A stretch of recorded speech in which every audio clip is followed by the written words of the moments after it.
మీ అందరికీ ప్రత్యేకమైన వందనాలు.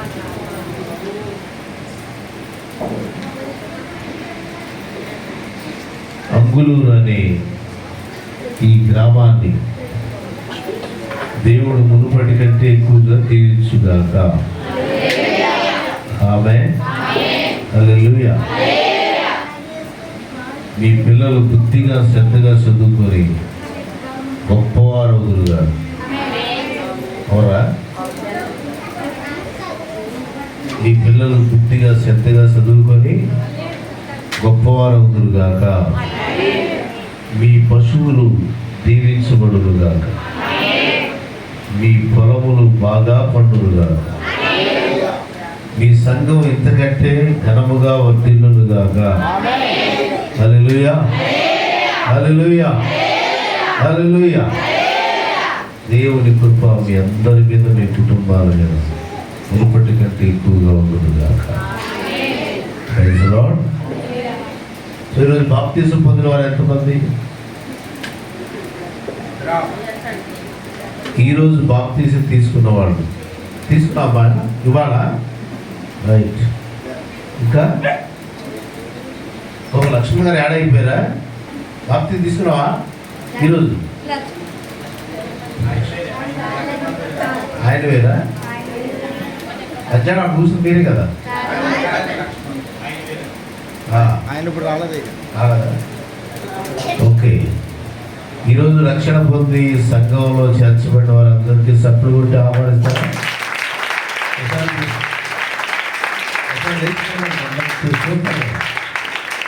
బాప్తిసం పొందిన వారు లేచుకుంటారు.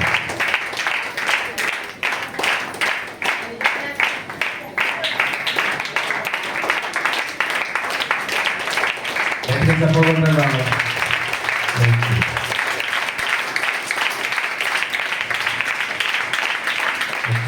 దేవుడు మిమ్మల్ని, మీ కుటుంబాన్ని, మీ కుటుంబాలన్నింటినీ ఆశీర్వదించునుగాక. ఆమేన్. కూర్చోండి. ఇంకా ప్రభువుని నమ్మి బాప్తిసం పొందకుండా ఉన్నవాళ్ళు, రక్షణ పొందకుండా ఉన్నవాళ్ళు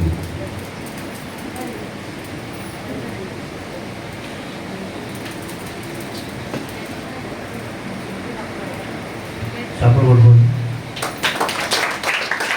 చెప్పండి కాదు.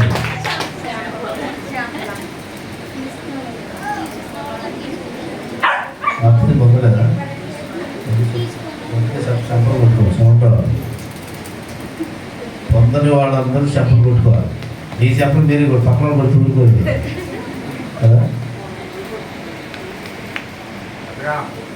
ఎందుకంటే దేవుని సంకల్పాన్ని మీరు తృణీకరించిన వారు కాబట్టి మిమ్మల్ని మీరే మోసం చేసుకున్నట్లే.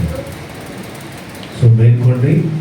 అయ్యగారు చెప్పినట్టుగా ఏంటంటే వాళ్ళు మరలా ఇంకోసారి బాప్తిసరికి ఫస్ట్ మీ పేరు ఉండేటట్టు సిద్ధపరుస్తారు. ఆమేన్.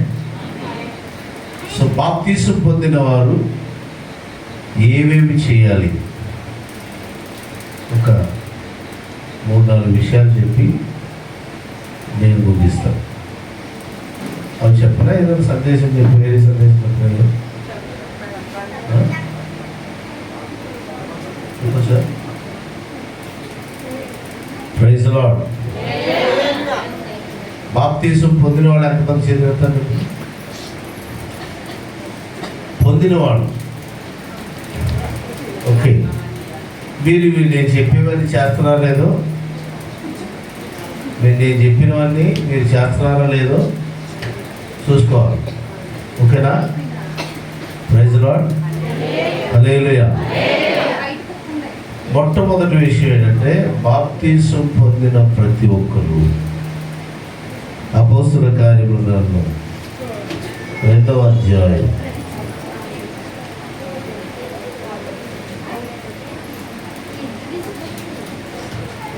అపోస్తలుల కార్యముల గ్రంథం 2వ అధ్యాయం 42వ వచనం చదవండి.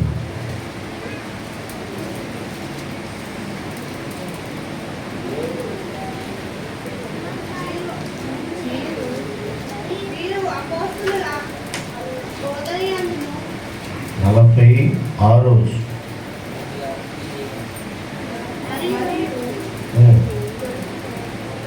46వ చదవండి.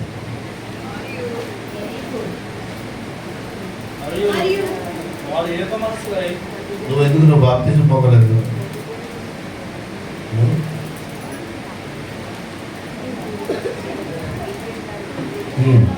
చదవండి. వారు ఏక మనస్కులై ఇప్పుడు ఈ మాట అర్థం చేసుకుంది. దేవాలయములో తప్పక కూడుకొనుచు. చెప్పండి, 3 సార్లు చెప్పండి.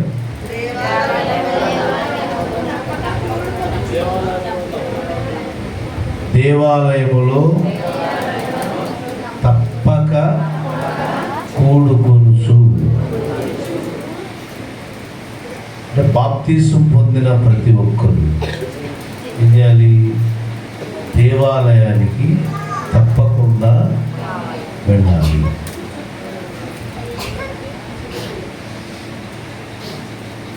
ఆదివారం తప్పకుండా రావాలి.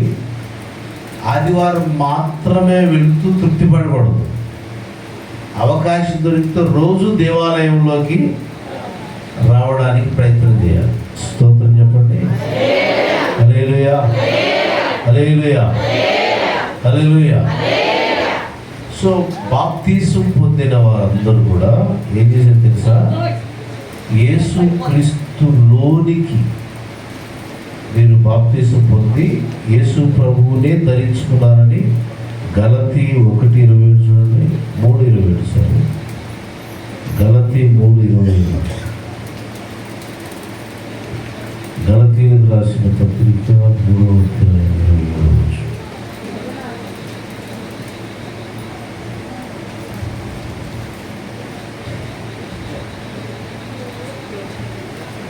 గలతీలకు రాసిన పత్రిక 3:27. క్రీస్తులోనికి బాప్తిసం పొందిన మీరందరూ, క్రీస్తులోనికి బాప్తిసం పొందిన మీరందరూ కరెక్ట్ పోయిందంటే ఒకసారి 3:27.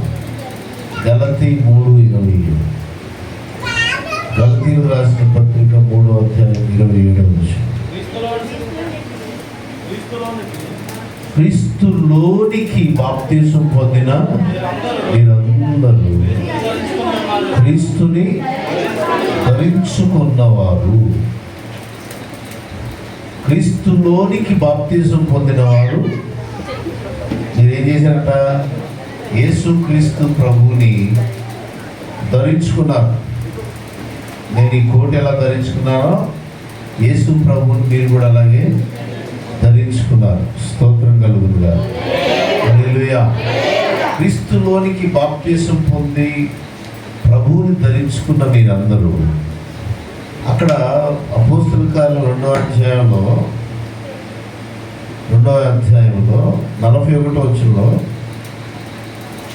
అతని వాక్యము అంగీకరించిన వారందరూ బాప్తిస్మము పొందిరి. వాళ్ళు ఏం చేస్తున్నారు? 45వ వచనం వచ్చరికి ప్రతి దినము దేవాలయంలో తప్పక కూడుకుంటున్నారు.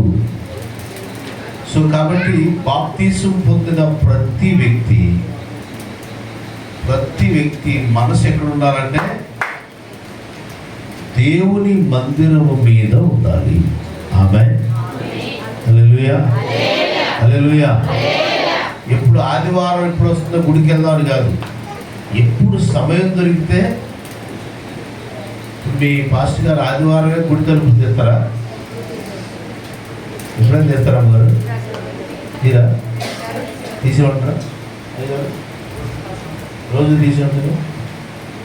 సో బాప్తిసం పొందిన వారందరూ కూడా వీలైనప్పుడు, సమయం దొరికినప్పుడు, కాలం ఎక్కడికో ఇక్కడ షికారు చేయకుండా సమయం దొరికినప్పుడల్లా వీలైతే ప్రతి దినం ఒక్కసారైనా దేవుని మందిరానికి వెళ్ళడం అలవాటు చేసుకోవాలి. స్తోత్రం చెప్పండి. హల్లెలూయా, హల్లెలూయా, హల్లెలూయా. అది ఖచ్చితంగా ఆత్మ సంబంధమైన జీవితంలో అత్యవసరమైన ప్రతి విశ్వాసికి ఉండవలసిన అగత్యమైన లక్షణం. ఆమేన్. హల్లెలూయా. నీ ఇల్లైనా మర్చిపోగాని దేవుని మందిరాన్ని మాత్రం చెప్పండి. ఆ మాట పక్కన వాళ్ళకి ఏ పట్టుకొని చెప్పండి. గురించి ఇలా పట్టుకొని నీ ఇల్లైనా మర్చిపోగాని దేవుని మందిరాన్ని మాత్రం అది చెప్పండి. నాకు చెప్తున్నారండి. మీ పక్కన వాళ్ళని చెప్పండి. మీ ఇల్లైనా మర్చిపోండి, కానీ దేవుని మందిరాన్ని మాత్రం గుర్తుపెట్టుకోండి. దేవుని మందిరాన్ని మర్చిపోకుండా ఆ మందిరానికి వెళ్ళేవారిని దేవుడు మర్చిపోడు. ఎంతమందికి అర్థమైందన్నమాట? నువ్వు దేవుని మందిరాన్ని మర్చిపోకుండా ఉంటే మీ అమ్మ నిన్ను మర్చిపోయినా, నీ భర్త నిన్ను మర్చిపోయినా, నీ భార్య నిన్ను మర్చిపోయినా, నీ రక్త సంబంధికులందరూ నిన్ను మర్చిపోయినా, నువ్వు నీ కష్టాన్ని తిన్నవాళ్ళందరూ నిన్ను మర్చిపోయినా, చివరికి పాస్టర్ గారు మర్చిపోయినా, పాస్టర్ గారు మర్చిపోయినా, సంఘం వాళ్ళందరూ మర్చిపోయినా, నువ్వు దేవుని మందిరాన్ని విడిచిపెట్టకుండా ఉంటే దేవుడు నిన్ను మర్చిపోడు. హల్లెలూయా, హల్లెలూయా, హల్లెలూయా, హల్లెలూయా. సో కాబట్టి మీరు మరువకుండా దేవుని మందిరంలోకి రావడానికి ప్రతి దినము అవకాశం దొరికినప్పుడల్లా, ప్రార్థన ఉన్నా లేకపోయినా దేవుని మందిరంలోకి రావడానికి ఆశపడాలి. అలా లేకపోతే మీ బాప్తిస్మానికి పరిపూర్ణమైన అర్థం ఉండదు. గుర్తుపెట్టుకోండి. ఆమేన్. హల్లెలూయా. రెండవ సంగతి ఏం చేయాలి తెలుసా? రెండవ సంగతి మళ్ళీ అదే అధ్యాయంలోకి వెళ్దాం.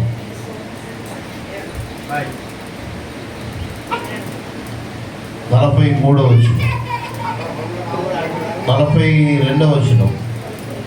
అతని వాక్యం విని అంగీకరించిన వారు బాప్తిజం పొందారు. ఆ దినమందు ఇంచుమించు 3,000 మంది చేర్చబడ్డ. 42వ వచనం. వీరు అపోస్తులుల బోధయందు, సహవాసమందు, రొట్టె విరుచుటయందు, ప్రార్థన చేయుటయందు ఎడతెగక ఉన్నారు. ఇక్కడ 4 విషయాలు చెప్పాడు. 4 విషయాలు. ఆ 4 విషయాలు చెప్పండి. అపోస్తులుల బోధ చెప్పండి, సహవాసము, రొట్టె విరుచుట, ప్రార్థన చేయుట. బాప్తిజం పొందిన వాళ్ళందరూ చెప్పండి. అపోస్తులుల బోధ, సహవాసము, రొట్టె విరుచుట, ప్రార్థన చేయుట. గుడికి వెళ్ళాలి. ప్రతిరోజు గుడికి వెళ్ళాలి. ఒక గుడికి వెళ్ళటం వల్ల ఎంత ప్రయోజనం తెలుసా మీకు? ప్రతిరోజు గుడికి వెళ్ళటం వల్ల, గుడిలో ఉండడం వల్ల ఎంత మేలంటే, దేవుని మందిరానికి వెళ్ళటం వల్ల దరిద్రాలన్నీ పోయి ధన్యులు అవుతారు. 84వ కీర్తన 4వ వచనం.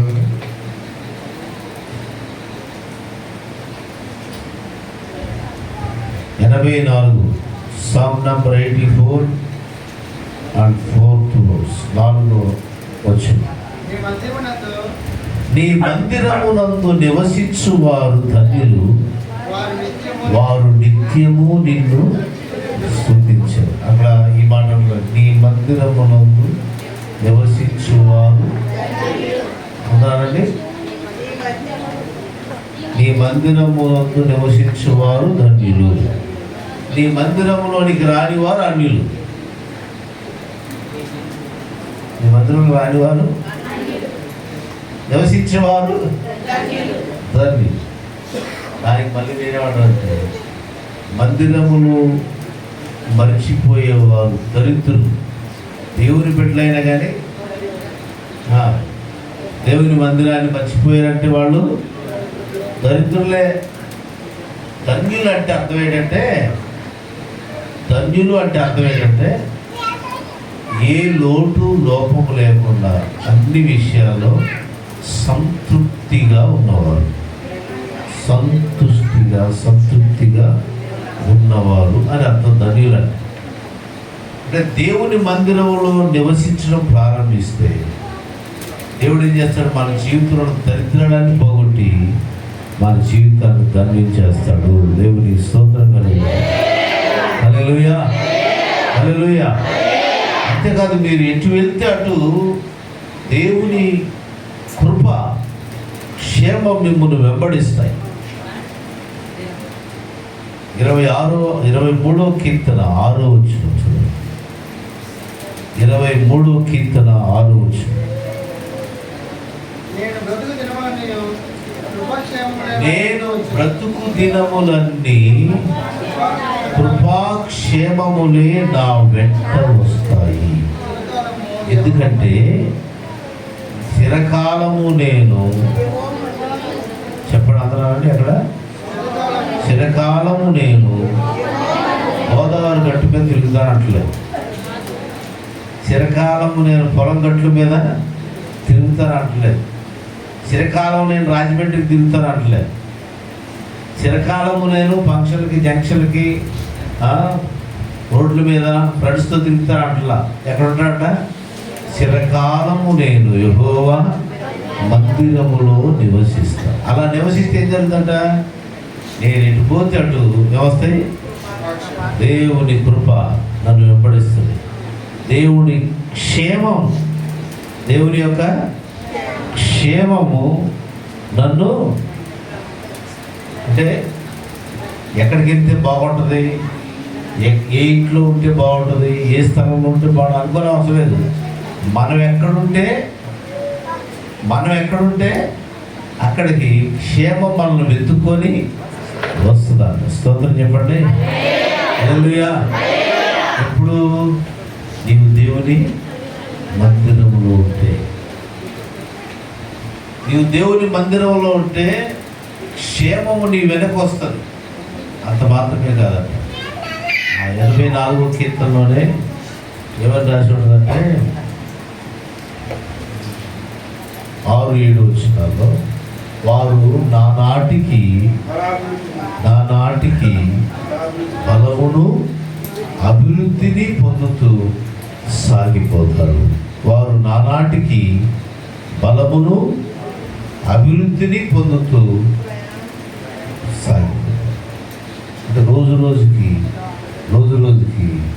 అభివృద్ధి చెందుతారు. ఎవరాళ్ళు?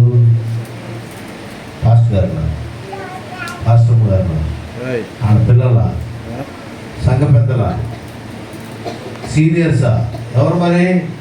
వాళ్ళు ఎవరైనా సరే, పాస్టర్ గారు కావచ్చు, పాస్టర్ గారు, పిల్లల విశ్వాసులు కావచ్చు, ఎవరైనా దేవుని మందిరంలో ఎక్కువగా కాలం గడపడానికి ఎవరైతే ఇష్టపడతారో వారు రోజు రోజుకి బలమును అభివృద్ధి పొందుతూ జీవితంలో ముందుకు సాగిపోతారు. దేవుడు స్తోత్రం కలుగుతుంది. హల్లెలూయా, హల్లెలూయా. అందుకే ఈరోజు బాప్తీసం పొందిన వారు కానీ, ఇంతకుముందు బాప్తీసం పొందిన వారు కానీ, ఇల్లైనా మర్చిపోండి కానీ దేవుని మందిరాన్ని మర్చిపోతూ ఆ మందిరములు ఒక్కరోజు గడుపుట 1000 దినాల కంటే, భక్తిహీనుల గుడారంలో 1000 రోజులు గడపడం కంటే దేవుని మందిరములో ఒక్క దినము గడుపుట శ్రేష్టమైనది. 1000 రోజులు అంటే ఎంత తెలుసు? సంవత్సరానికి ఎన్ని రోజులు? 365 సంవత్సరాలు, 65 రోజులు. 1000 రోజులు అంటే ఎన్ని సంవత్సరాలు అవుతాయి? ఇప్పుడు దాదాపు 2 సంవత్సరాల 10 నెలల దగ్గర ఉంది. అంతకాలం దేవుడు అంటే నమ్మకం లేనటువంటి ఎమ్మెల్యేలు, మంత్రులు, ముఖ్యమంత్రులు, ప్రధానమంత్రులు ఆడింట్లో ఉండడం కంటే దేవుడి మంది ఒక రోజు ఉంటే దానికంటే ఇది చేస్తూ ఉంటాం. స్తోత్రం చెప్పండి. హల్లెలూయా, హల్లెలూయా. అందుకే దావీదు అనే మహారాజు ఏమని ప్రార్థన చేసేది తెలుసా? దావీదు ఎవరు? ఒక రాజు.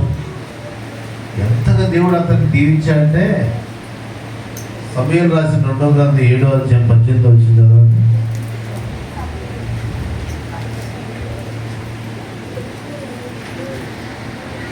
సమూయేలు రాసిన 2వ గ్రంథం 7వ అధ్యాయం 18వ వచనం.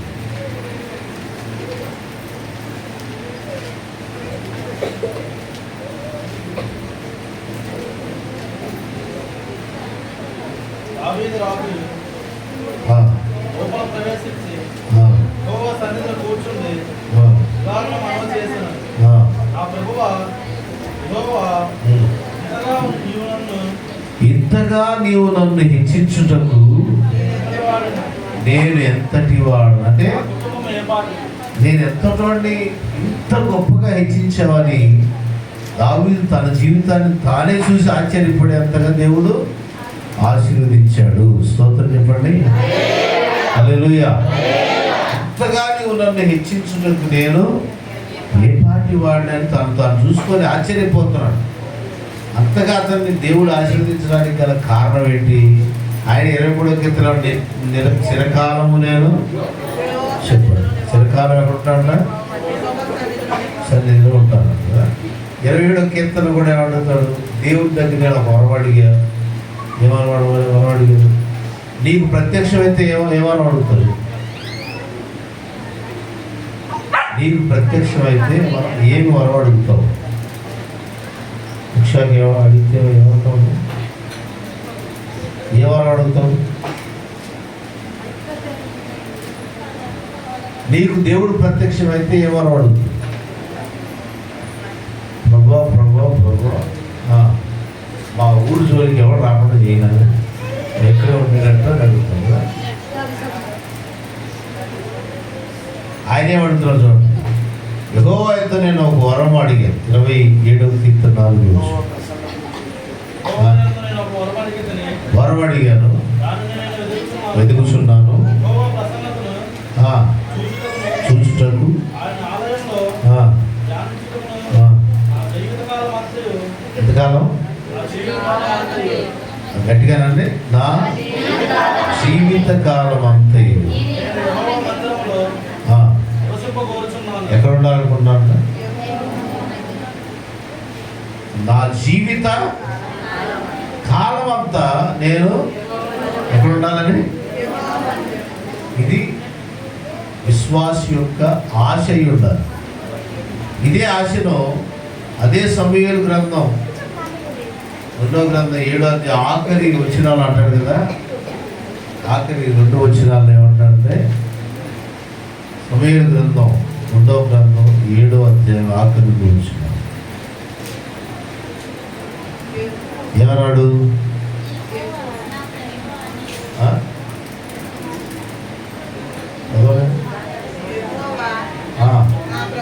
నా ప్రభు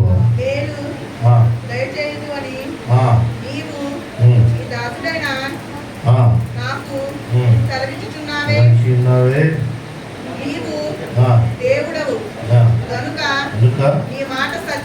నీ మాట సత్యం.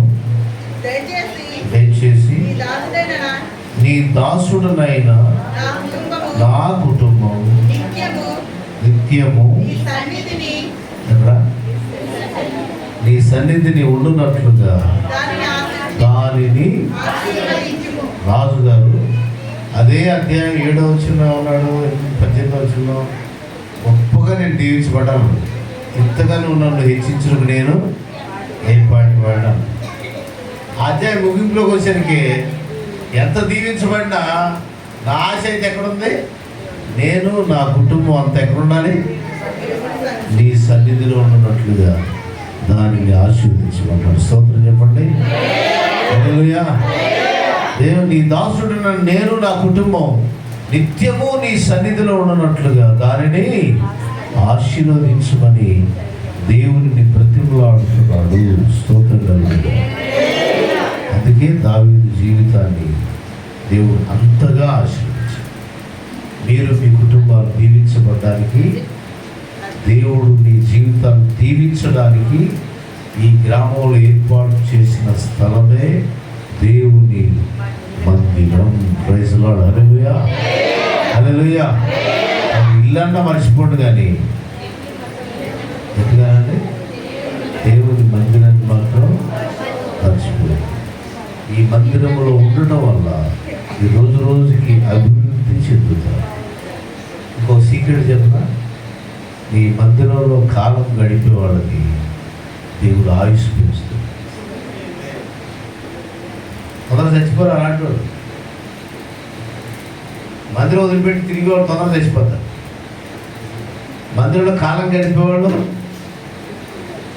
తొందరగా చచ్చిపోరండి. బైబిల్లో ఒక ఆమె నరుడి ఆయుష్ ఎంత చెప్పండి? నరుడి ఆయుష్ ఎంత? 31:10 ప్రకారం నరుడి ఆయుష్ 70 సంవత్సరాలు. అధిక బలం ఉంటే 80.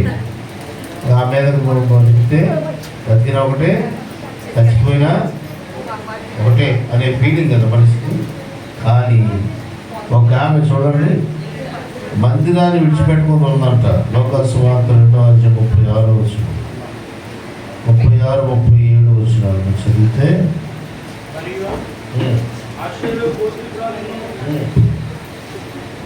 ఆషేరు గోత్రికురాలు పనుయేలు కుమార్తె అయిన ఉండెను. కన్యత్వము మొదలుకొని 7 సంవత్సరాలు భర్తతో కాపురం చేసింది. సంసారం చేసి ఎన్ని సంవత్సరాలు ఎత్తికారండి? 84 సంవత్సరాలు. 84 ఏడంత 84 ఏడంత 91 కదా. 7 సంవత్సరాలు కాపురం చేసింది.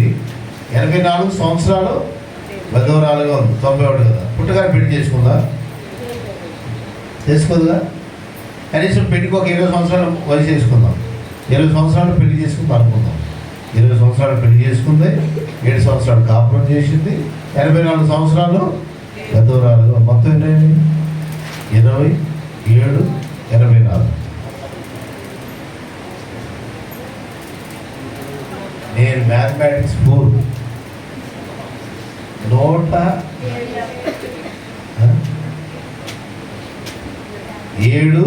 84 ఎంత?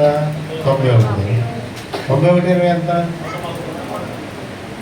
111 సంవత్సరాలకి ఇంక చచ్చిపోలే ఆవిడ. చచ్చిపోయిందా? మరి ఏం చేస్తుంది చూడండి. నాకు ఎంత వచ్చినా 84 సంవత్సరాలు ఉండి దేవాలయమును 3 సార్లు అన్నాడు. దయచేసి దేవాలయాన్ని మీరేం చెప్తున్నారు? ఎప్పుడు ముగిస్తారు? తొందరగా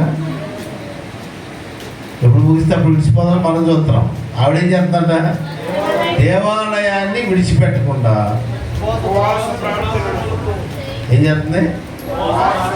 అన్నాడు గట్టిగా. ఎన్ని సంవత్సరాలు వయసులో?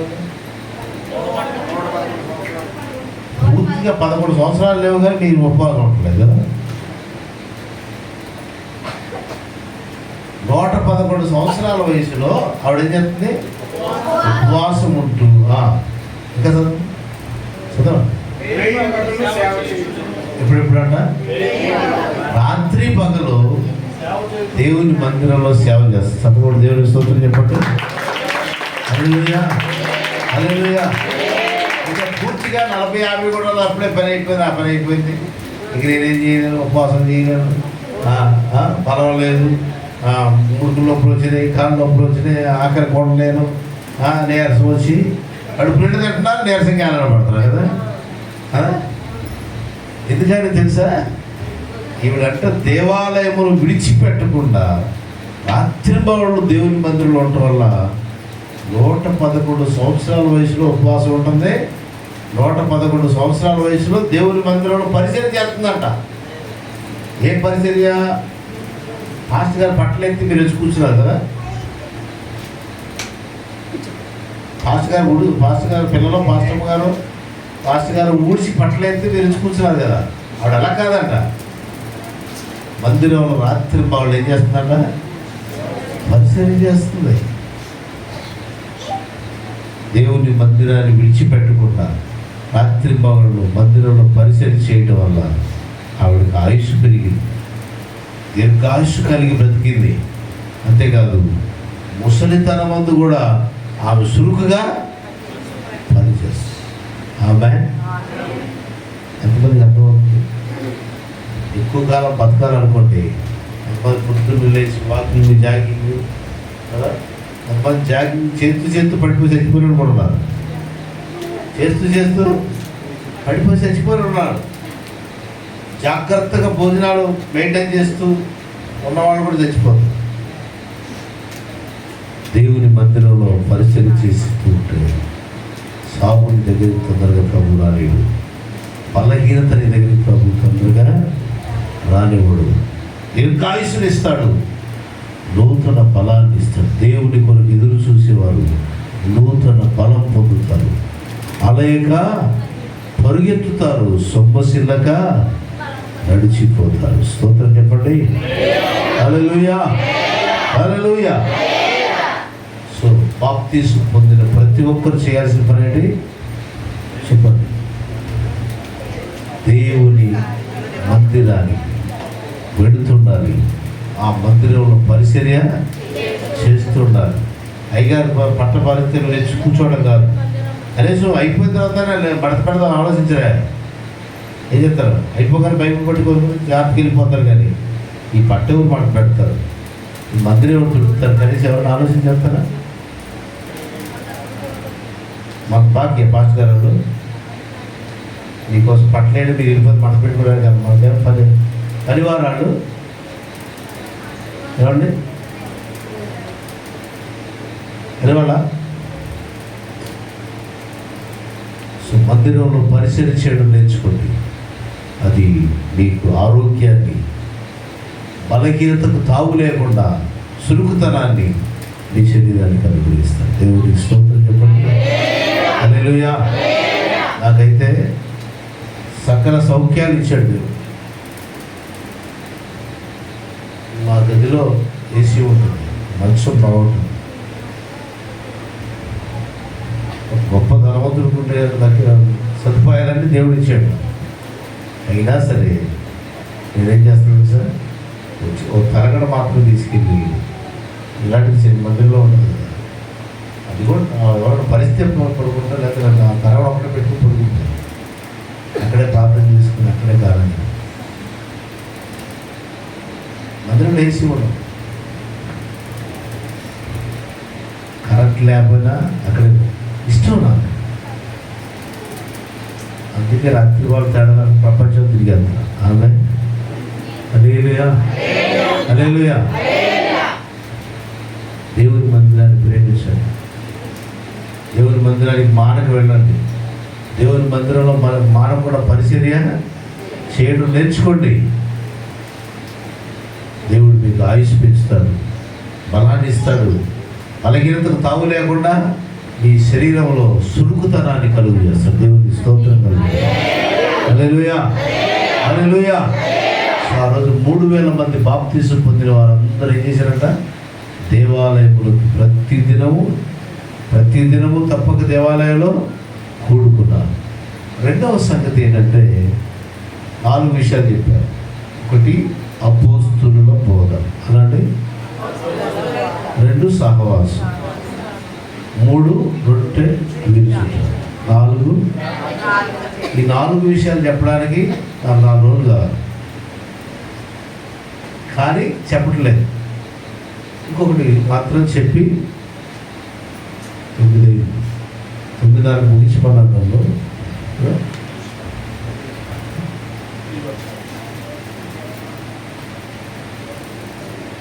బాప్తీసం పొందిన వెంటనే వాళ్ళు చేసిన విషయం ఏంటంటే అపోస్తులు అంటే ఎవరు? దైవ సేవకులు. చెప్పండి గట్టిగానండి, గట్టిగానండి. గుర్తుపెట్టి ఆత్మీయ జీవితంలో మొదటి స్థానం దేవుని దేవుడిది, రెండవది దేవుని మందిరాన్ని, 3వ స్థానం దేవుని సేవకుడు. ఎంతమందికి అర్థమైంది అన్నమాట?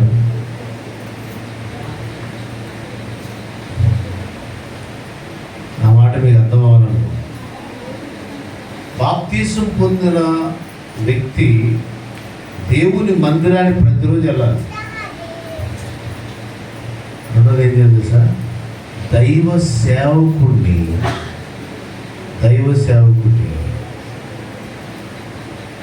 ఆయన ఈరోజు ఎక్కడ మాట్లాడుతూ బాయి గారు వీలైతే మిస్ కాకుండా ఆయన నోటి నుంచి దేవుడు మాట్లాడే మాట వినడానికి పరుగెత్తుకొని వెళ్ళాలి.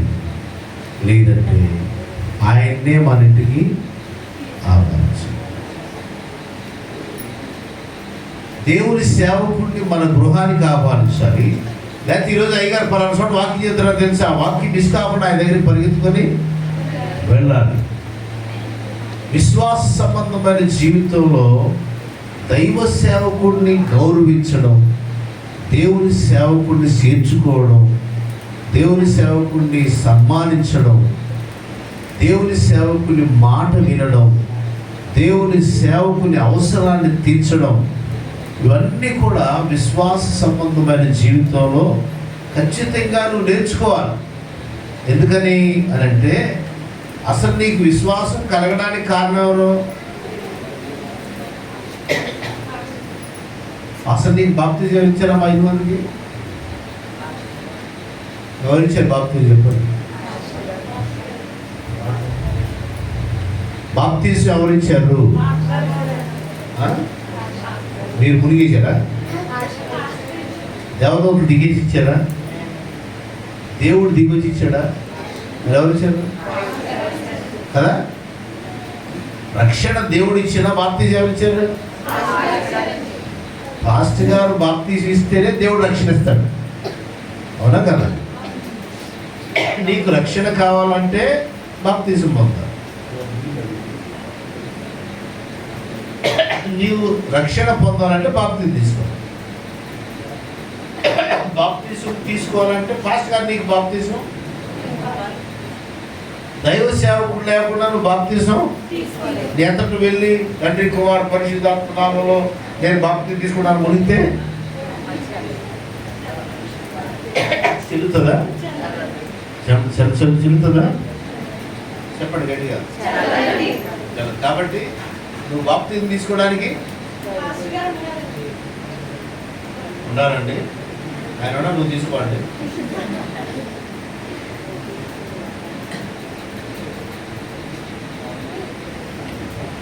దేవుడిచ్చే రక్షణకి బాప్తిజం ఇవ్వడానికి పాస్టర్ గారు అవసరం.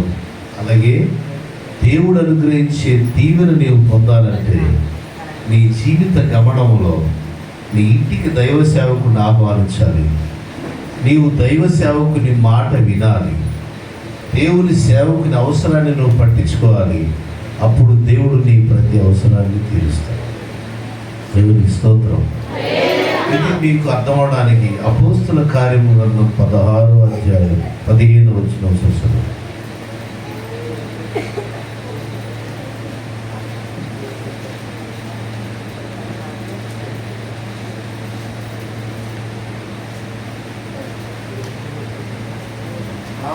ఆమె ఇంటి వారు బాప్తిస్మం పొందినప్పుడు ఆమె నేను ప్రభువునందు విశ్వాసం కలగాలని మీరు ఎంచితే నా ఇంటికి వచ్చి ఉండుడని వేడుకొని మమ్మల్ని బలవంతం చేసింది.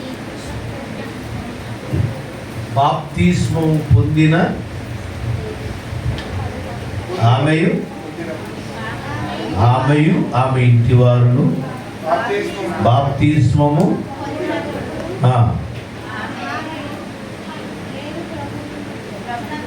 ఆమె నేను ప్రభువునందు విశ్వాసం కలగాలని మీరు ఎంచితే నా ఇంటికి వచ్చి ఉండుడని వేడుకొని మమ్మల్ని బలవంతం చేసింది. ఇప్పుడు చూడండి, ఆవిడ బాప్తిజం పొందగానే బాప్తిజం ఇచ్చిన పాస్టర్ గారిని ఏం చేస్తుంది? చెప్పండి. అంటే బాప్తిజం పొందిన వారి ఇంటికి దైవ సేవకుని ఆహ్వానించాలి. ఇక్కడ మనం చదువుకున్న అధ్యాయంలో ఉంది, వాళ్ళు బాప్తిజం పొందగానే అపోస్తులు ఎక్కడ బోధ చేస్తున్నారో అక్కడ పరిగెత్తుకొని వెళ్ళిపోతున్నారు. అంటే అర్థం ఏంటి తెలుసా? దైవ సేవకుడు నీ ఇంటికి ఆహ్వానించుకోవాలి. దైవ సేవకుడు ఎక్కడి నుంచి అక్కడికి ఆయన్ని వెంబడించడం నేర్చుకోవాలి. బాప్తిజం పొందిన తర్వాత రెండవదిగా మీరు చేయాల్సిన ముఖ్యమైన పని ఏంటంటే దైవ సేవకుడిని వెంబడించడం. దైవ సేవకుడిని నీ ఇంట చేర్చుకోవటం, దైవ సేవకుడిని నీవు వెంబడించడం అలవాటు చేసుకోవాలి. స్తోత్రం చెప్పండి. హల్లెలూయా. అయ్యగారు ప్రకటన చేసిన ఆదివారం అయ్యగారు సోమవారం పలానా ఊరు ఇంట్లో ప్రార్థన, పలానా వీధిలో ప్రార్థన అని చెప్పి మంగళవారం పలానా చోట ప్రార్థన అని అనౌన్స్ చేశారు అనుకోండి. ఆ ప్రార్థన కూటానికి అక్కడ అయ్యగారు ఏం చెప్తాడు, దేవుడు ఆయన ద్వారా మాట్లాడుతున్నాడు, మిస్ అయిపోతున్నాడు ఆశతో దైవ సేవకుడు నిలిచిన ప్రతి స్థలానికి ఆయన నోటి నుంచి వచ్చే వాక్యాన్ని మిస్ అవ్వకుండా వినాలనే ఆశతో దైవ సేవకుడిని వెంబడించే వారిగా ఉండడం నేర్చుకోండి. స్తోత్రం చెప్పండి. హల్లెలూయా, హల్లెలూయా. మొదట దేవుడు, తర్వాత దేవుని మందిరం, తర్వాత దైవ సేవకుడు. దైవ సేవకుడిని బాప్తీసం పొందగానే ఏం చేస్తుంది తెలుసా? మా ఇంటికి వచ్చి ఉండండి అని లుదియా బలవంతము చేస్తుంది. ప్రతి విశ్వాసి తన ఇంటికి ప్రత్యేకంగా ఆహ్వానించదగిన గొప్ప విశిష్టమైన అతిథి ఎవరంటే దైవ సేవకుడు. స్తోత్రం చెప్పండి. అలా ఆహ్వానిస్తే ఏం జరుగుతుంది? దేవుడి సేవకుడిని నీ ఇంటికి ఆహ్వానించడం వల్ల జరిగేది ఏంటి తెలుసా? నీకున్న లోటుని దేవుడు తీరుస్తాడు. చాలా కాలం నుంచి నీ కుటుంబంలో తీరని లోటు దేవుడు తన సేవకుడు చేర్చుకోవడం వల్ల నీకున్న లోటును ఆయన తీరుస్తాడు. స్తోత్రం చెప్పండి. హల్లెలూయా, హల్లెలూయా. నీకున్న లోటు ఆయన తీరుస్తాడు. అలా చేర్చుకొని లోటు తీర్చుకున్నటువంటి ఒక ఆవిడ గురించి చెప్తాను. రాజుల 2వ గ్రంథం 4వ అధ్యాయం చదవవసరం లేదు, వినండి. కనురాలైనటువంటి ఒక స్త్రీ ఉంది. ఆమె ఎలీషా అనే దైవ సేవకుడిని తన ఇంట్లో చేర్చుకొని ఆయన కోసం ఇంటి మీద ఒక గది కట్టి ఆ గదిలో ఒక మంచం వేసి పనులు వేసి బైబిల్ చదువుకోవడానికి కావాల్సిన ఏర్పాట్లు, సాపేసి ప్రార్థన చేసుకోవడానికి అన్ని ఏర్పాట్లు చేసింది. అప్పుడు దైవ సేవకుడు అడిగాడు, అమ్మా నీకేం కావాలి, ఇంత మర్యాద చేస్తున్నావు అంటే నాకేం అవసరం లేదండి, మీరు ఉన్నారు మా ఇంట్లో చాలు. తీరా పాస్ గారు ఎంక్వైరీ చేస్తే తేలిన విషయం ఏంటంటే ఆవిడకి పిల్లలు లేదు. ఆవిడకి ఎవరు లేరు? సంతానం లేదు.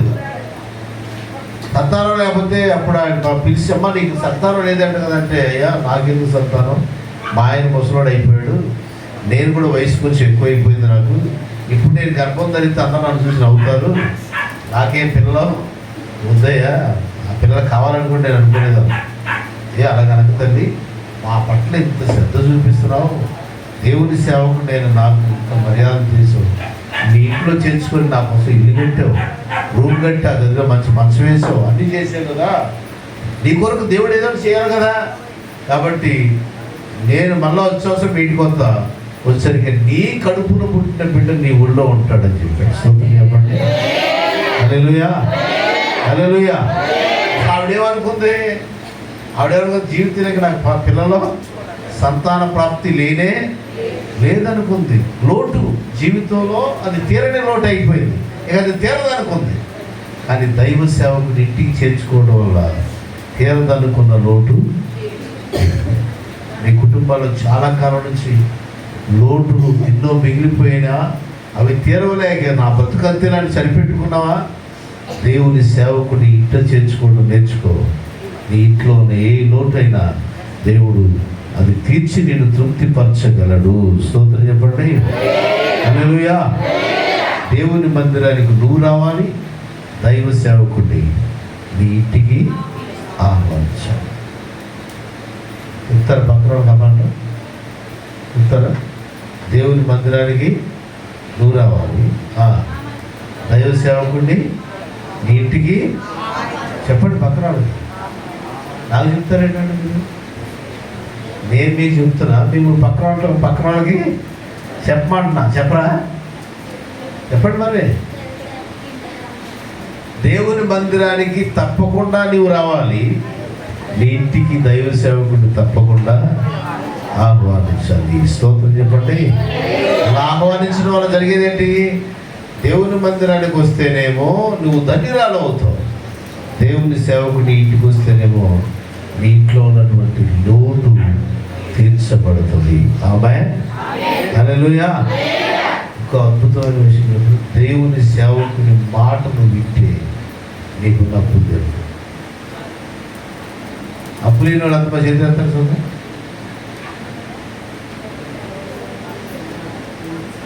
ఈ రంగులలో ఉన్న అప్పులోనా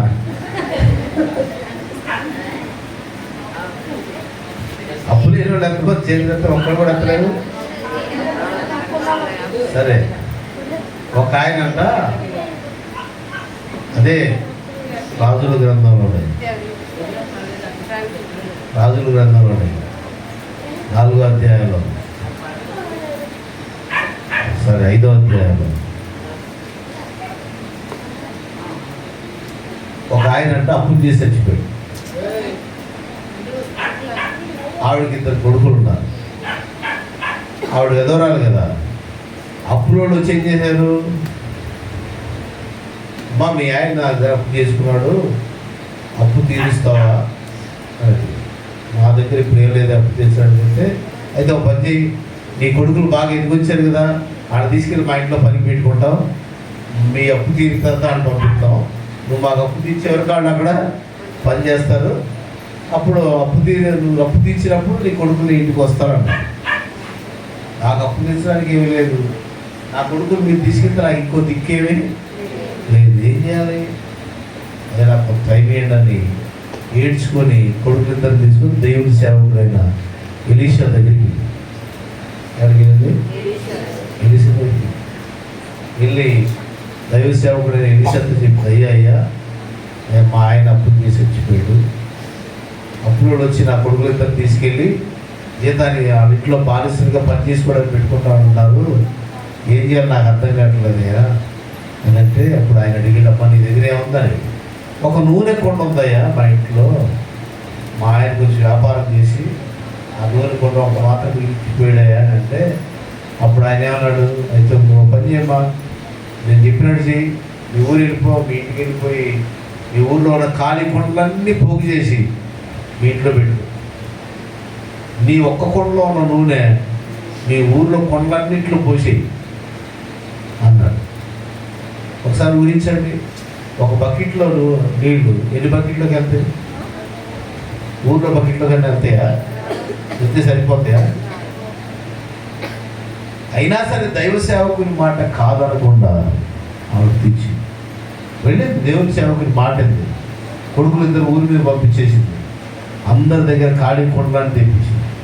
ఈ పిల్లలు వెళ్ళి ఖాళీ కొండల గురించి ఊళ్ళో అడుగుతున్నారు అనుకోండి, ఊళ్ళో ఏమంటారు, ఒరే మీ అమ్మకు ఫిక్స్ మీగానే మైండ్ అంటారు, ఒక కొండలో నుండి 2 కొండలో పోతారు, అది ఎవరు చెప్పడం మీరు చెయ్యండి అని ఎంత చేస్తారు లేదా? ఎంతమంది ఎంత చేసినా ఆ తల్లి ఆ పిల్లల్ని ఎలా పెంచిందంటే, మా అయ్యగారు చెప్పాడు నేను చేస్తాను, చెప్పండి. అలాగే తల్లి పిల్లలు ఏకమైపోయి అయ్యగారు ఏం చెప్తా చేయటం మొదలుపెట్టి ఆ ఖాళీ కొండ కాబట్టి పోగు చేశారు, ఆ నూనె పోయి పోసారు. మొత్తం వాళ్ళు చేయగానే దైవ సేవకుడు చెప్పినట్టు చేయగానే ఒక్క కొండలో నూనె ఊళ్ళో కొండలన్నీ నిండిపోయింది. చప్పుడు దేవుని చోట అదేవిధంగా మొత్తం ఊళ్ళో కొండలన్నీ నిండిపోయిన తర్వాత అబ్బాయి ఇంకెవరైనా ఉండాలి చూడండి అంటే, ఇంకెక్కడ లేవమ్మా అన్నీ తీసుకొచ్చామంటే, అప్పుడు ఆమె ఏం చేసింది, మళ్ళీ కొండలన్నీ పోగు చేసి ఇంట్లో పెట్టి తలిపేసి మళ్ళీ అయ్యగారు మీకు ఎప్పుడు చేశా, ఒక్క కొండలో నూనె అయ్యగారు నీ మాట ఏమో తెలియదు, మాత్యం ఊళ్ళో కొండ మొత్తం నిండిపోయిందయ్యా. అప్పుడు దైవజనుడు అమ్మా నువ్వు వెళ్ళి ఆ నూనె అమ్ముకొని మీ ఆయన చేసిన అప్పులన్నీ తీర్చుకొని నువ్వు మీ పిల్లలు వ్యాపారం తీసుకుని ఆయనకు బతకమని చెప్పి దేవుని స్తోత్రం చెప్పండి. దేవుని సేవకుని మాటలు వింటే ఏం జరిగింది చెప్పండి? అప్పు తీరిందా లేదా చెప్పండి. ఈరోజు చాలామంది అన్నదమ్ములు మాట్లాడిన అప్పులు పాలైన అక్కజీలు ఉన్నారు లేదా? అన్నదమ్ములు అక్కజీల మాట్లాడిన అప్పులు పాలైన వాళ్ళు ఉన్నారా లేదా? భార్య మాటిని అప్పులు పాలైన భర్తలు ఉన్నారు, భర్త మాటిని భార్య అప్పులు పాలైపోయిన భార్యలు ఉన్నారు. అదంటే స్నేహితుల మాటలని అప్పుల పాలైన వాళ్ళు ఉన్నారు. దేవుని సేవకుని మాట ఉంటే అప్పుల బాధ నుంచి ప్రభు ఆ సహోదరుని విడిపించాడు. ఆమేన్, హల్లెలూయా. దేవుడిని చేర్చుకుంటే ఆవిడ లోటు తీర్చాడు. దేవుని మాట వింటే ఈమె అప్పులు దేవుడు తీర్చాడు. దేవునికి స్తోత్రం చెప్పండి, హల్లెలూయా. సో దేవుని సేవకుని చేర్చుకోండి, దేవుని సేవకుని మాట వినండి. చెప్పండి, ఏం చేయాలి? వినడం నేర్చుకోండి. అప్పుడు దేవుడు మీ అప్పులు తీరుస్తాడు. అంత మాత్రమే కాదు, మరొకటి కూడా చెప్పి నేను ముగిస్తాను. ముగించాలా? చెప్పరా? మరి కనపడాలండి. అయిపోగానే నేను బయలుదేరి వెళ్తా. ప్రభు చిత్తం అయితే, ప్రభు రాక ఆలస్యం అయితే, మళ్ళా మీ ఊరు మీరు రాణిస్తే, మీ అయ్యగారు పిలిస్తే, ప్రభు నాకు అవకాశం ఇస్తే వస్తా. మళ్ళీ వస్తాను ఆయన అంటారా? మళ్ళీ వస్తాను ఆయన అంటారా? దైవజనుడు మాట వింటే ఆవిడ అప్పు తీరు, చేర్చుకుంటే ఈవిడికి లోటు తీరు. దైవ సేవకుడుకున్న అవసరం మీరు తీరిస్తే దేవుడు మీ అవసరాన్ని తీరుస్తాడు. దైవ సేవకుని అవసరాన్ని మీరు తీరిస్తే దేవుడు మీ అవసరాన్ని తీరుస్తాడు. అని నేను చెప్తే బాగుందా? బైబిల్లో చూపిస్తాను చూడండి. ఫిలిప్పీయులకు రాసిన పత్రిక 4వ అధ్యాయం 16వ వచనం 19వ వచనం. ఫిలిప్పీయులకు రాసిన పత్రిక 4వ అధ్యాయం 16వ వచనం 19వ వచనం కలిసి చదువు.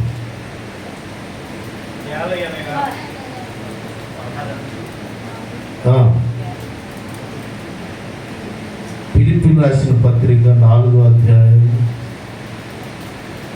16వ వచనం. ఏదనగా దశలోనిలో కూడా మీరు మాటి మాటికి నా అవసరం తీర్చుటకు సహాయం చేసితిరి. మాటి మాటికి నా అవసరం తీర్చడానికి మీరు నాకు సహాయము చేశారు అని అన్నాడు. ఎవరు? ఫిలిప్పీలో ఉన్న సంఘం. ఫిలిప్పీలో ఉన్న సంఘం ఏం చేసిందంట? దైవజనుడైన పౌలు యొక్క అవసరాన్ని మాటి మాటికి తీర్చిందంట. తీరిస్తే ఇప్పుడు 19వ వచ్చింది కదా. కాగా దేవుడు తన ఐశ్వర్యము చొప్పున మీ ప్రతి అవసరాన్ని తీర్చును. సంఘం ఏం చేసింది? సేవకుడు అవసరాన్ని తీర్చింది. దేవుడు ఏం చేస్తున్నాడు? సేవకుడి అవసరాన్ని తీర్చిన వారి యొక్క ప్రతి అవసరాన్ని తీరుస్తున్నాడు. స్తోత్రం చెప్పండి, హల్లెలూయా. సేవకుని అవసరాన్ని తీర్చినటువంటి వారి యొక్క ప్రతి అవసరాన్ని తీరుస్తున్నాడు. అంటే నీ అవసరం దేవుడు తీర్చాలనుకుంటే నువ్వేం చేయాలి? దేవుని సేవకుని యొక్క అవసరాన్ని నువ్వు తీర్చడం నేర్చుకో. దేవుని సేవకుని అవసరాన్ని నువ్వు తీరిస్తే దేవుడు నీ అవసరాన్ని తీరుస్తాడు. అందుకు సాక్ష్యం చెప్పడానికి నా దగ్గర రుజువు. నా లైఫ్లో జరిగిన ఒక ఎన్నో సంఘటనలు ఉన్నాయి. ఒకటి గుర్తు చేస్తాను చూడండి. ఒక చిన్న సంఘటన. నేను ఉదయం చెప్పాను కదా, 10 రూపాయలు కూడా పెట్టి చెప్పులు కొనుక్కోవడానికి అవకాశం లేనంత దరిద్రుడు. కాలక్రమంలో దేవుని దయ వల్ల నేను మొదటిసారి 275 రూపాయలు పెట్టి చెప్పు కొనుక్కున్నాను. ఎంత చెప్పండి? 275 రూపాయలు పెట్టి చెప్పు. ఆ చెప్పులు నల్లగా కొత్తగా ఉన్నాయి. కొత్తగా ఖరీదైన వేసుకోగానే ఎవరు చూడకపోయి మనం చూసుకుంటాం కదా. నేను చక్క చూసుకుంటే నా కాళ్ళకు అందంగా ఉన్నాయి, చక్కగా ఉన్నాయి. అప్పుడు ఏం జరిగిందంటే మా ఊళ్ళో అడుక్కుని ఆయన చచ్చిపోయింది. ఆయన ఏం చేశాడు, నేను చచ్చిపోతే అరుణ్పాల్ గారు నా సమాధి చేయాలా, జ్ఞాపకార్థం కూడా ఆయనే వాక్యం చెప్పాలని చెప్పాడు. సరే భార్య పిల్లలు చెప్తే ఆ జ్ఞాపకార్థం కూడానికి నేను ఈ కొత్త చెప్పులు వేసుకుని వెళ్ళాను. జీవితంలో మొదటిసారి 275 రూపాయలు పెట్టి చెప్పులు కొనుక్కున్నాను. ఆ చెప్పులు వేసుకొని మీటింగ్కి వెళ్ళి కూర్చున్నాను. కూర్చుంటే నేను కూర్చొని కొత్త చెప్పులు కదా చూసుకుంటున్నాను. కొత్త చెప్పులు చూసుకుంటే నా పక్కన ఇంకో పాస్టర్ గారు కూర్చున్నారు. ఆయన అందరికీ ఉన్నాడు, అందరికి కర్రీగా ఉంటారు కదా. ఆయనేమో అందంగా ఉన్నాడు, తెల్లగా ఉన్నాడు, టచ్ చేసుకున్నాడు, టచ్ బట్టలు వేసుకున్నాడు, నీట్గా ఉన్నాడు, కూర్చున్నాడు. నేనేమో నా కాళ్ళు చెప్పులు చూసుకుంటే నాకు ఆయన కాళ్ళు చెప్పులు కనపడదు. మనిషి మాత్రం నీట్గా ఉన్నాడు, కానీ ఆయన వేసుకున్న చెప్పులు ఎలా ఉన్నాయంటే కుష్టి వ్యాధుల చెప్పులాగా రబ్బర్ చెప్పులు బాత్రూంలో వాడుకుంటే మురికి పెట్టి పగిలిపోయి కుష్టి వ్యాధుల చెప్పులు ఉంటాయి కదా, అలా ఉన్నది. నేనేమో నా కొత్త చెప్పులు చూసుకుందా నేను కింద చూస్తుంటే ఆయన చెప్పులు నాకు కనపడదు, ఆయన చెప్పులు నాకు కనిపిస్తుంది. ఇప్పుడు నేను నా చెప్పులు చూడకుండా ఆయన చెప్పులు చూస్తున్నాను. ఈ చెప్పులే కొత్తగా కొనుక్కున్నాను, నాకు సంతోషం అనిపిస్తుంది. ఆయన చెప్పులు చూస్తే బాధ. మనిషి అందంగా ఉన్నాడు, దైవ సేవకుడు, చెప్పులు మాత్రం అసహ్యంగా ఉన్నాయి, బాధేస్తుంది. మొత్తానికి ఆ మీటింగ్ అయిపోయేసరికి ఏం చేశారంటే ఆ పాస్ గారితో, అయ్యారు డ్రెస్ బాగుంది, మీరు అందంగా ఉన్నారు, కానీ మీ చెప్పులు మాత్రం చాలా అసహ్యంగా బాగోలేదు సార్, బాత్రూమ్ నుంచి మర్చిపోయి వేసుకొచ్చారా, టైం అయిపోయిందని అని చెప్పాడు. అంటే ఆయన అన్నాడు, ఇంకో చెప్పులు ఎందుకు వేసుకొస్తాను, నా చెప్పుతాను నీకేందుకు అన్నా. నా చెప్పుతాను కాదయ్య గారు, మనిషి అందంగా ఉన్నావు, చెప్పులు అసహ్యంగా ఉంటుంది, బాగోలేదు, దైవ సేవకుడు కదా, ఎవరు నా చెప్పులు చూస్తే ఎవరిని అవమానపరుస్తాను, ఎవరు భయం వేస్తుంది అని చెప్పి మా దగ్గర ఈ చెప్పులు లేవా ఇది చేసుకొచ్చుకున్నాను. చివరికి నేను జీవితంలో మొదటిసారి వేసుకున్నాను చెప్పు. దీంతో ఆయన రిక్వెస్ట్ చేసి, సార్ నేను ఏమనుకోకపోతే నాకు చిన్న మనవి, నేను మొదటిసారి ఈ చెప్పులు కొనుక్కొని చెప్పులు వేసుకొని డైరెక్ట్గా ఇక్కడికి వచ్చాను. నేను కింద నడవలేదు, నాకు అప్పుడు బండి కూడా లేదు, చెప్పులే లేక బండి ఆడుకోవచ్చు, అప్పుడు బండి కూడా లేదు. మా విశ్వాసం ఒక అబ్బాయి తన బండి మీద నన్ను తీసుకెళ్ళాను. నేను బండికి ఇక్కడ దిగానయ్యా, నడవడం కూడా నడవలేదు, చెప్పులు కొత్తగా బాక్స్ తీసుకొచ్చాను. నా చెప్పులు మీకు సరిగ్గా తీసుకుంది, కొత్తవండి, నేను వాటిని కూడా వాడలేదు, వాటితో నడవలేదు అని చెప్తే, అదేంటండి మీకండి అన్నాడు. వాస్తవంగా నాకు లేవు కానీ ఉన్నాయని చెప్పాను.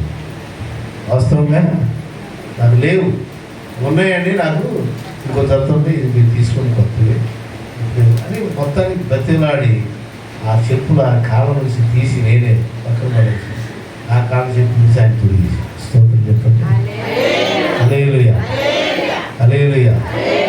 నేను ఒట్టి కాళ్ళతో ఇంటికి వచ్చాను. అప్పుడు నేను అద్దెంట్లో ఉండేవాడిని, నాకు బండి కూడా లేదు. ఇంటికి వచ్చేసరికి ఒక అమ్మాయి మా ఇంటి దగ్గర కూర్చుంది. ఆ అబ్బాయి పేరు లక్ష్మి, కొత్తగా ప్రభువుని అంగీకరించింది.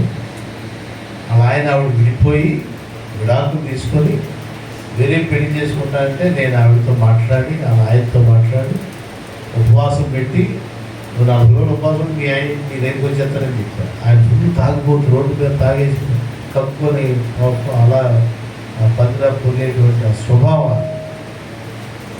అలాంటి వ్యక్తి వస్తాడు, దేవుడు తీసుకొస్తాడని చెప్తే నా మాటని 4 రోజులు ఉపవాసం ఉంటుంది. 10 రోజులు అవ్వకుండా ఆయన నుంచి ఆవిడ మందిరంలో కూర్చొని ఉంది, ఉపవాసం ఉంది.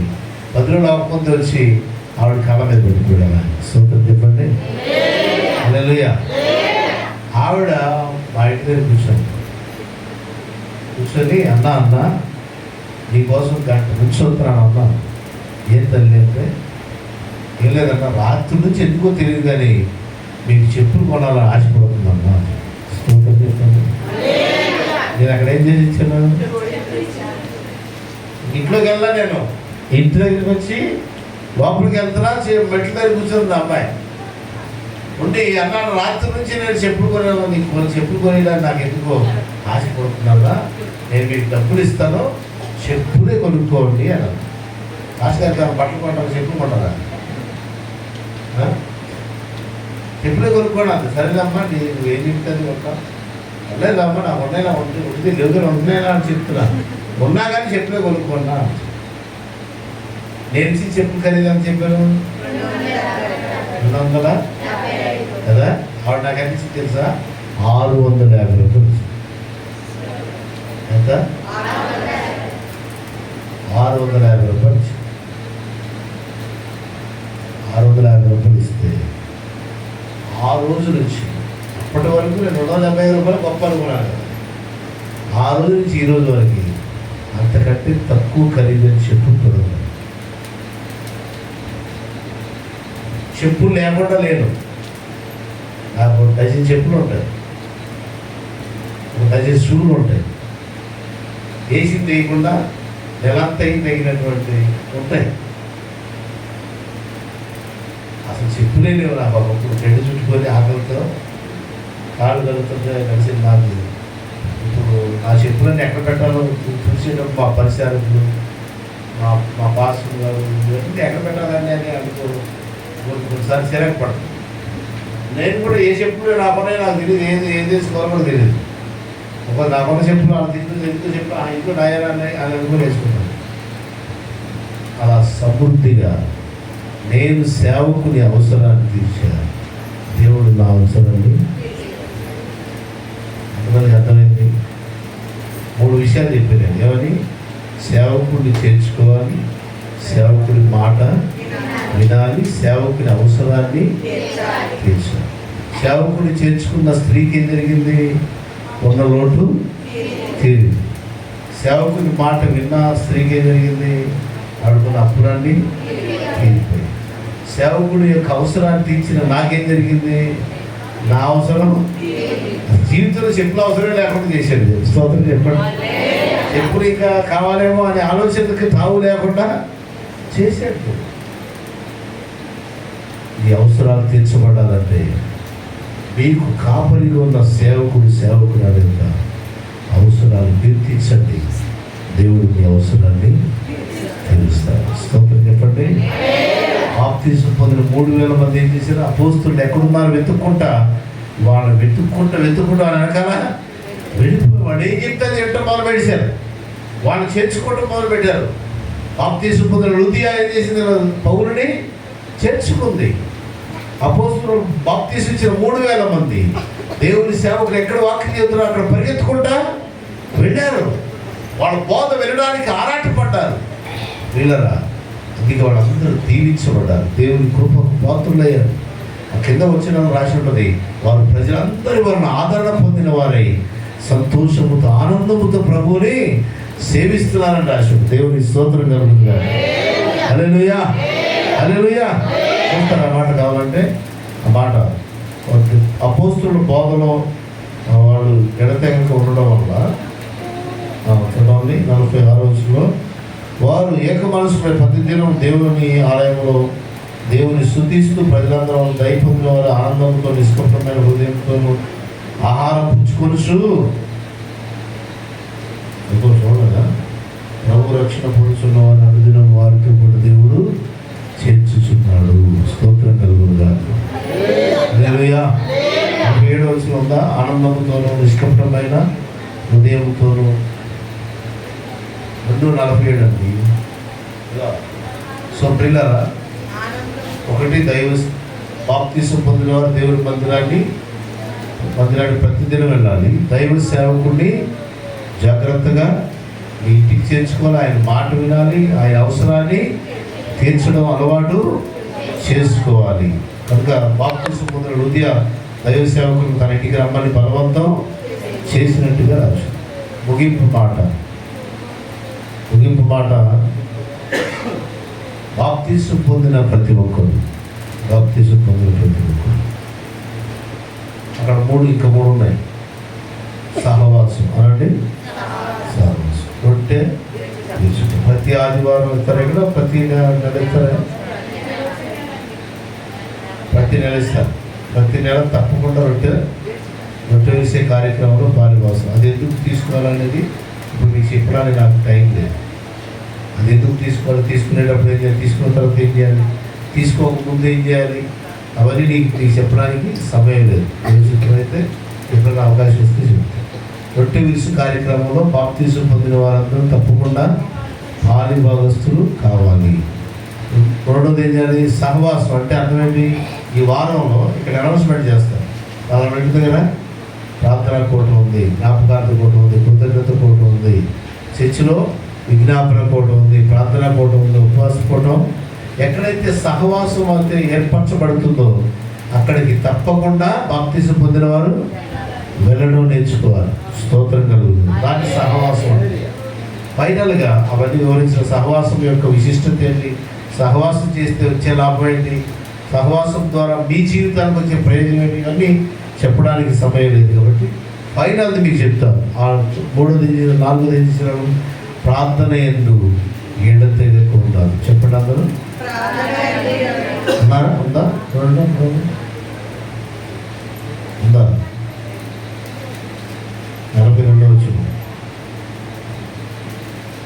42లో 3000 మంది బాప్తీసం తీసుకున్న వాళ్ళు ఏం చేశారు? అపోస్తులు బోధ యందు,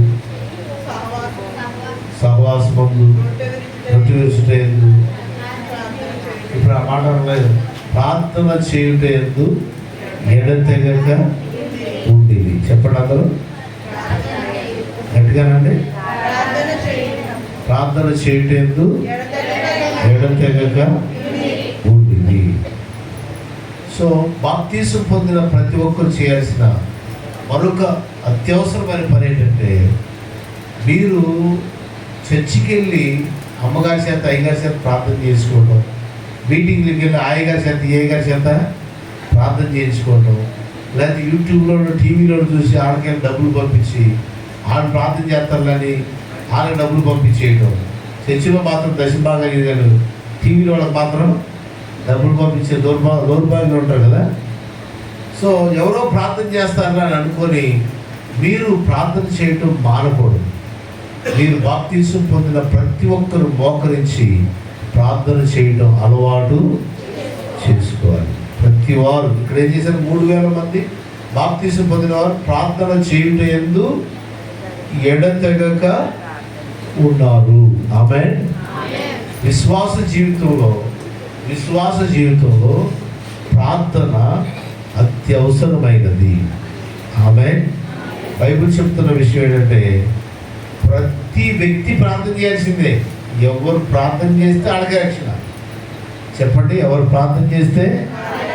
నువ్వు పొందిన బాప్తీసం వ్యర్థం కాకుండా నీకు రక్షణ కావాలంటే, నీ రక్షణను నువ్వు కాపాడుకోవాలంటే, ఆ రక్షణ నిలబడాలంటే మోకరించి నువ్వు ప్రార్థన చేయాల్సిందే. అమ్మగారు చేస్తారు, అయ్యగారు చేస్తారు ఊరుకోకూడదు. వాళ్ళు చేస్తారు, ఇది చేస్తారు. నీకు నీవే ప్రార్థన. ఇప్పుడు సంఘాలు నేర్చుకుంది ఏంటి తెలుసా, ప్రార్థనకి ఎంతనాలు ప్రార్థన చేయించుకుంటున్నారు, కానీ ప్రార్థన మాత్రం చెప్పండి. నాకు రాదండి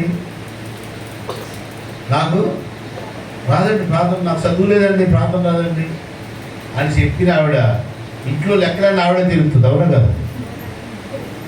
చర్చిలోనేమో ప్రార్థన చేయడానికి నాకు చదువు లేదని చెప్తుంది. ఇంటికి వెళ్ళి ఆ ఆయన అడిగితే ఆయన చదువుకున్నాడని ఈవిడ చెప్పిన లెక్కలు ఆయన అనుసరించాలి. అవునా కదా? ఆ లెక్కలకు ఉపయోగపడతాయి, కానీ ప్రార్థన చేయడానికి మీకు ఉపయోగపడతారు. బాప్తీసం పొందిన వారందరూ మోకరించి ప్రార్థన చేయడం అలవాటు చేసుకోండి. నాకు తెలుసు, ఉపవాసం చేసే ప్రతి వ్యక్తి ప్రార్థన తప్పకుండా చేయాలి. ఉపవాసం చేసే ప్రతి వ్యక్తి ప్రార్థన తప్పకుండా చేయాలి. బాప్తీసం పొందిన ప్రతి వ్యక్తి ప్రార్థన తప్పకుండా చేయడం నేర్చుకోవాలి. ఆమేన్. యేసు ప్రభు బాప్తీసం పొంది ఎక్కడికి వెళ్ళాడు? ఉపవాస ప్రార్థన, 40 రోజులు ఉపవాస ప్రార్థన చేయడానికి వెళ్ళాడు. బాప్తీసం పొందిన వారందరూ కూడా ఉపవాసం చేయడం, విజ్ఞాపన చేయడం అలవాటు చేసుకోవాలి. స్తోత్రం కలుగునుగా. హల్లెలూయా, హల్లెలూయా, హల్లెలూయా.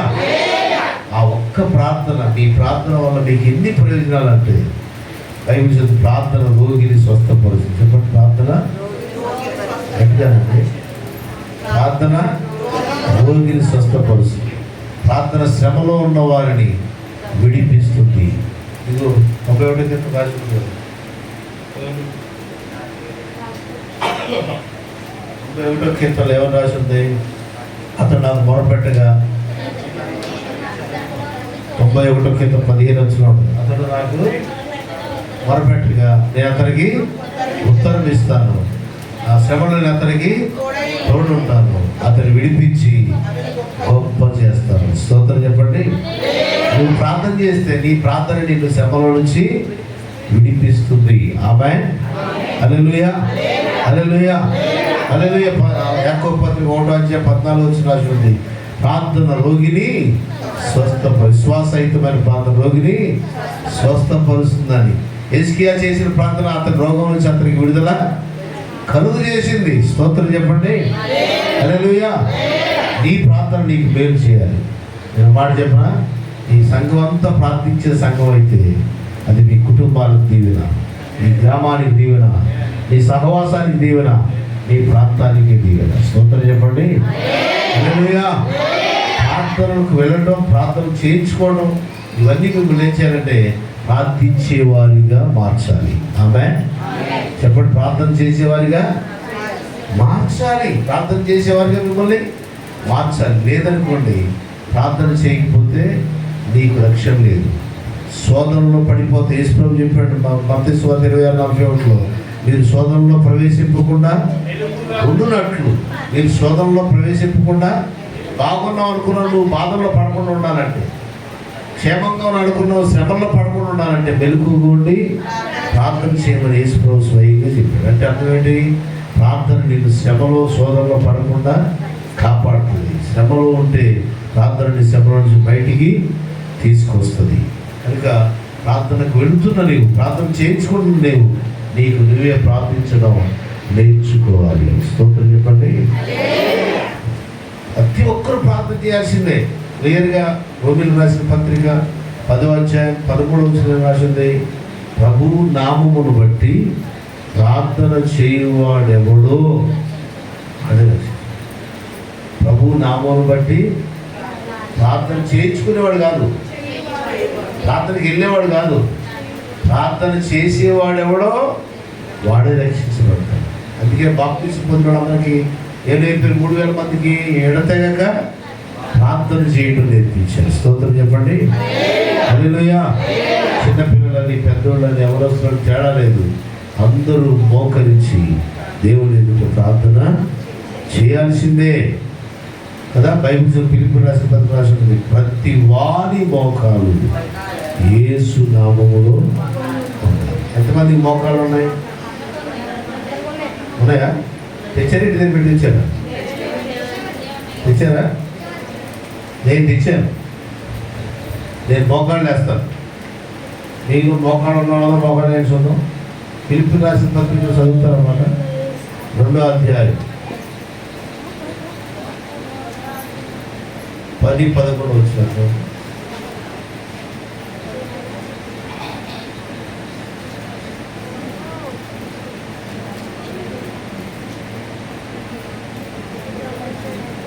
అయ్యో నేనే చెప్తాను. పరలోకమందు ఉన్న వాళ్ళు కానీ, భూమి క్రింద ఉన్నవాళ్ళు కానీ, భూమి మీద ఉన్నవాళ్ళు కానీ, ప్రతివాని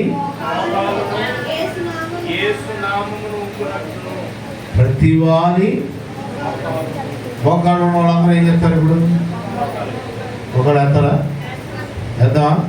ఒకసారి ఏం చూడు.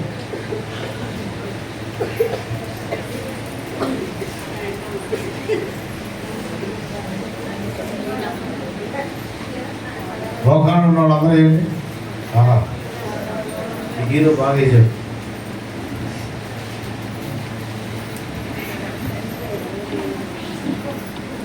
ఈరోజు మొదలుకొని, ఉదయం లేచింది మొదలుకొని రాత్రి పడుకునేలో ఖచ్చితంగా మోకరించి ప్రతి ఒక్కరు ప్రార్థన చేయడం తెచ్చుకోవాలి. మరి ప్రాముఖ్యంగా బాప్తీసం పొందిన ప్రతి వారు ఏం చేయాలి? మోకరించి ప్రార్థించడం నేర్చుకోవాలి. మోకాళ్ళు ఒకవేళ నొప్పులు ఉన్నాయి అనుకోండి, అయినా ప్రయత్నం చేయండి, మోకాళ్ళ నొప్పులు పోతాయి.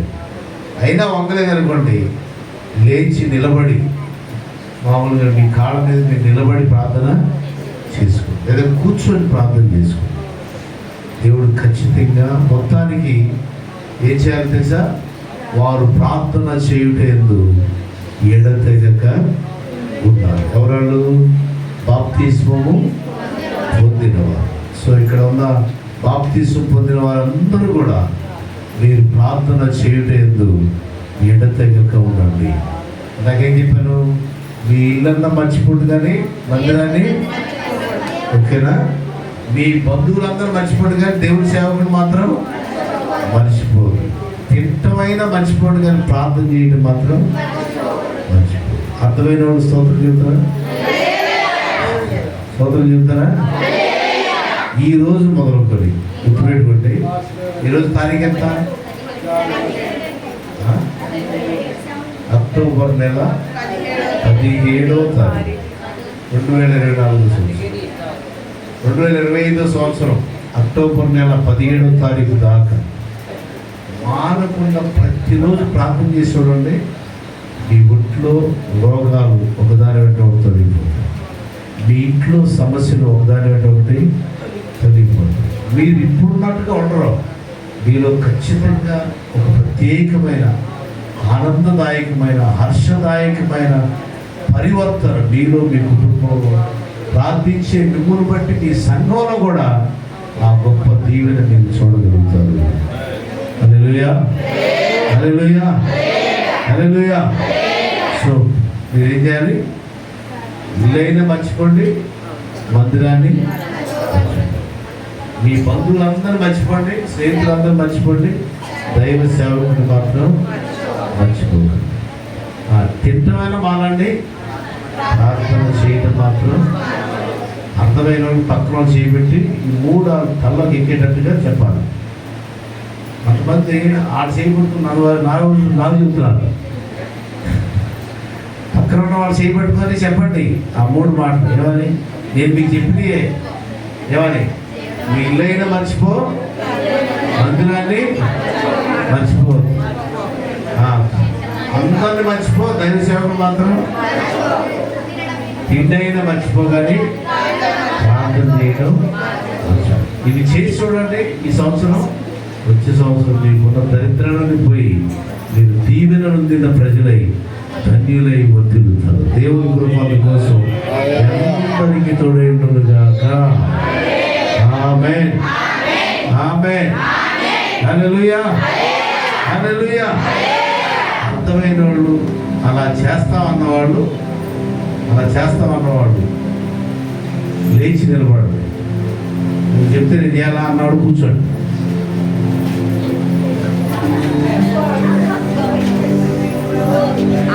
నేను ఎందుకు నిలబడాలి చెప్పండి? ఎందుకు నిలబడాలి? నాకేం తెలుసు నిలబడమన్నా నిలబడాలంటారా? ఎందుకు నిలబడ్డారు చెప్పండి? ఎందుకు నిలబడ్డారు?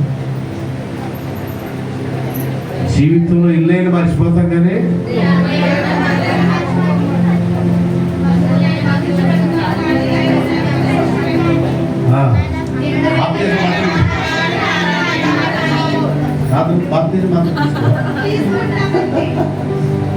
Right, okay.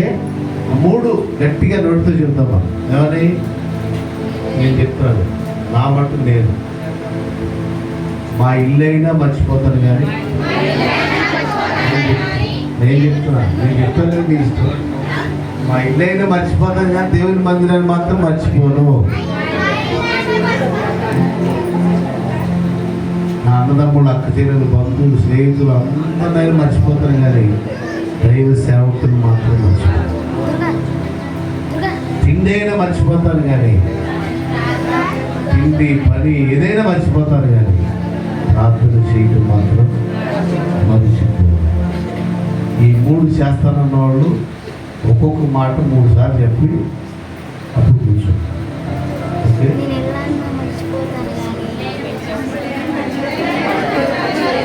ఆ 3 మాట చెప్పిందా నేను ఇలా బాగుంచాను. ఒక్కొక్క మాట 3 సార్లు చెప్పండి. ఏమని?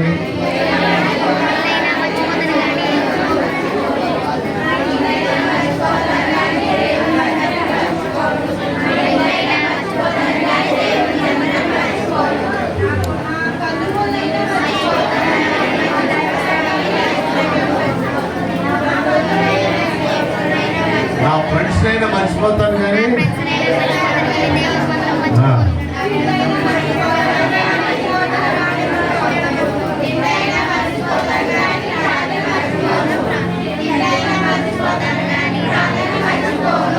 హృదయపూర్వకంగా ఈ మాటలన్నింటికీ నేను లోబడి ఉంటాను అనుకున్న వాళ్ళు వెంటనే కూర్చోండి. ఇంకా రెడ్డిగా నిలబడాలంటే మీరు ఇంకా ప్రభు మిమ్మల్ని అందరినీ దీవించి మానక దేవుని బంధనంలో ప్రతిదినం చేరి అన్యులై దీవెన పొందడానికి దైవ సేవకుని గౌరవించి వాళ్ళు చేర్చుకొని మీ జీవితంలో లోట్లు తీర్చుకోవడానికి మానక ప్రార్థన చేసి దేవుని కృపకు పాత్రలే వదిలడానికి దేవుని ఆత్మను నడిపించుగాక. అవకాశం ఇచ్చిన ఐదానికి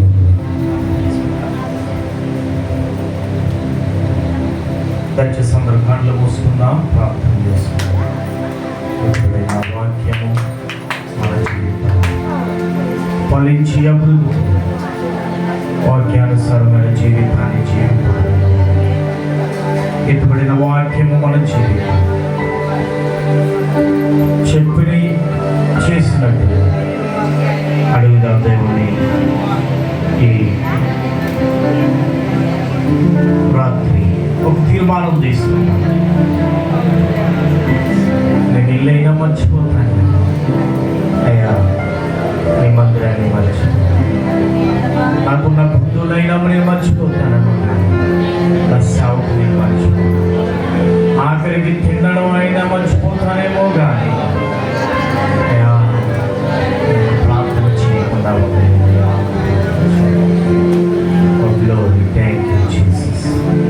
ప్రార్థన చేసుకుని సజీవుగా ప్రార్థన చేస్తారు. ఎప్పుడైనా వారికి ఆలోచన దేవుడు దీవించి ఆశీర్వదించి దేవుని దాసు సజీవ ప్రార్థన.